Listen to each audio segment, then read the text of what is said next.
ignition, so power that one on. Students here at the University of Nairobi are training for the jobs of the future at Kenya's first planned nuclear power plant.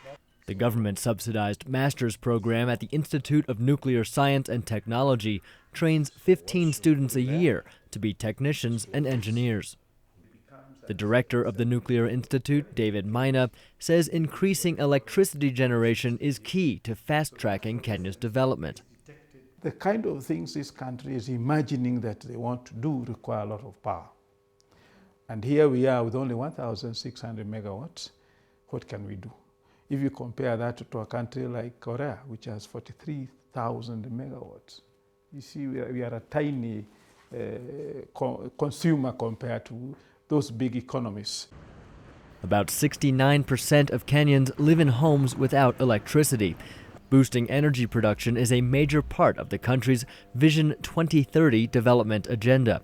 One nuclear power plant could provide up to 1,000 megawatts of that much-needed power. At a recent meeting in Nairobi, stakeholders in Kenya's nuclear project discussed its feasibility, which requires major investment in infrastructure and security. Deputy President William Ruto said developing nuclear power is more than just thinking outside the box. Kenya's stated intention of using nuclear energy for electricity generation reflects the sort of thinking which can propel a country from relative mediocrity to the realms of greatness. Many other developed nations have turned away from nuclear power following the disaster at Japan's Fukushima plant in 2011. Germany is scheduled to close all of its nuclear plants by 2022. In Kenya, too, there are those who fear building a nuclear plant could invite a Fukushima type of disaster or be a target for terrorism.